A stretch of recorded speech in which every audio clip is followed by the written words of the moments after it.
name is Michelle. I'm the founder and CEO of the Bella Cottage. At the Bella Cottage, we have romantic chic furniture and home decor.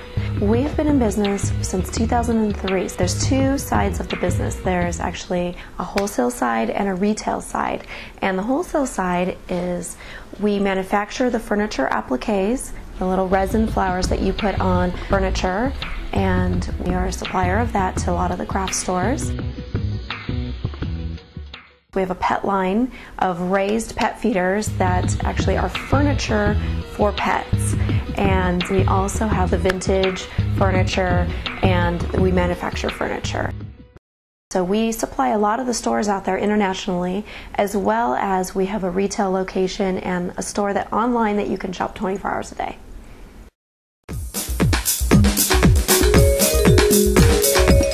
Before I started the Bella Cottage, it was very interesting because I was actually finishing up my PhD in psychology and working on my thesis while I started selling furniture out of my house, just on eBay, things that I had personally liked, and bedding, shabby chic bedding I was getting, and just reselling it just to make extra money.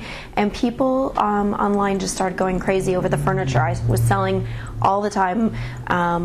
They would see the furniture in the background and saying, you know, we love your bedding, but can we wow, you know, would you sell the piece behind there? So I started manufacturing that, and I just couldn't find things on the market. Everything that was white was chunky and just something like a pine furniture that just been repainted. So what we designed was to make it look old, to have the beautiful carvings of an older piece, and adding the flowers and the swags and wreaths to pieces. So no, I didn't have any retail. I just followed my heart and really took a different path in life, which was interesting.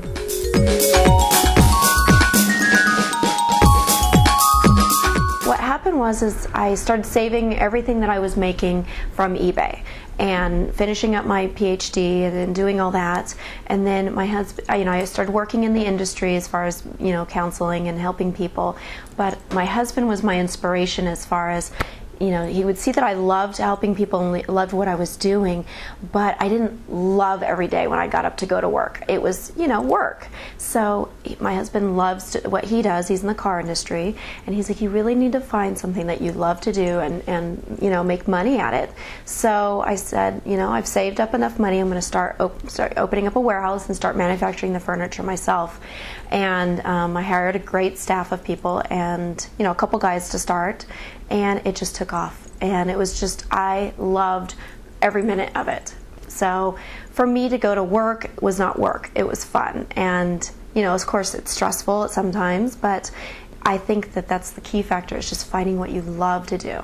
And I surround myself with really wonderful people who are positive and stable people that we all love what we do. And so actually coming to work has been really fun.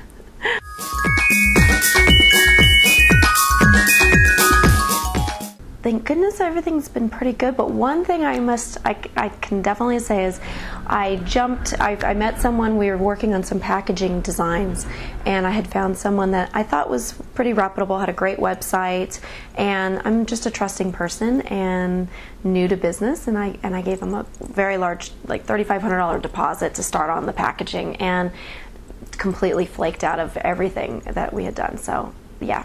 Definitely not paying up that much money up front for things anymore.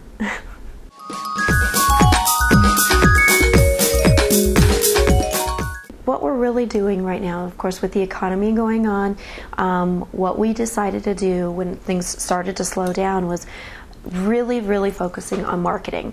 And marketing is just as far as search. We hired a search engine optimization person, so to get us out there all over the web, to be able to have social marketing, being on Twitter, being on Facebook, being everywhere out there. And so what we did is really put a lot of money out there into investing back into the company, to getting all out, so that we're not just relying on local companies. We are branched out all over international. We ship out containers to South Korea, to Panama, to all over the world. And the fact that we're open 24 hours a day to anyone in the world has been really what's kept us going. And in fact, we're up 30% during what was one of the slowest times, is we've been able to really just buckle down and be up for the year. I'm a firm believer in every single place possible being able to present and remind the customer the name of our company. So what I recommend to other people out there is even starting off with everything that you write, every correspondence, have your website. Then it goes all the way to magazines. We advertise in Romantic Homes and a couple other magazines, but I think that it's very, very important is to have an internet presence, and a strong internet presence.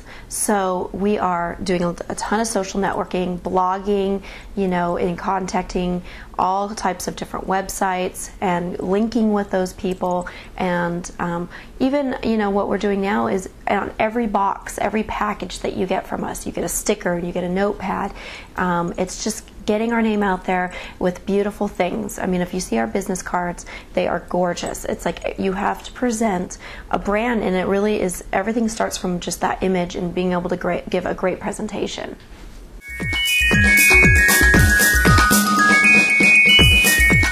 There's two aspects, of course. There's the manufacturing, so where we have to buy everything, but then also the retail side is that we have a lot of the accessories, the rugs, everything that you want to create this romantic cottage feel. So what I've always been taught was, and learned really, is just credit card. You cannot rely on completely maxing up your credit cards. So what I like to do, and what I did when I started off, was get, like for instance, even an American Express card, something that you have to pay off in 30 days. So you get that 30 days, to be able to get the product in, to be able to get it onto the internet and get it so that it is ready to be sold, and then pay for it. But don't go beyond that, because then you really, really get yourself in trouble. And a lot of companies will offer you credit terms, 30, 60, 90 days. I don't ever sign up for those. I figure if I can't pay for it, I am not going to get myself in that circumstance. So I think it's really managing and looking at the numbers, looking at what your overhead is as a whole, rent, employees, everything, and then really getting an idea, okay, beyond that amount of money, how much more can I spend on new products? So I'm a numbers person, so I love actually going through all those numbers. It's kind of weird, but it's just really don't strap yourself, because it becomes over and over again. Every month it just gets worse and worse and worse, and that's how a lot of businesses, I think, get themselves, and a lot of our competitors got themselves in trouble.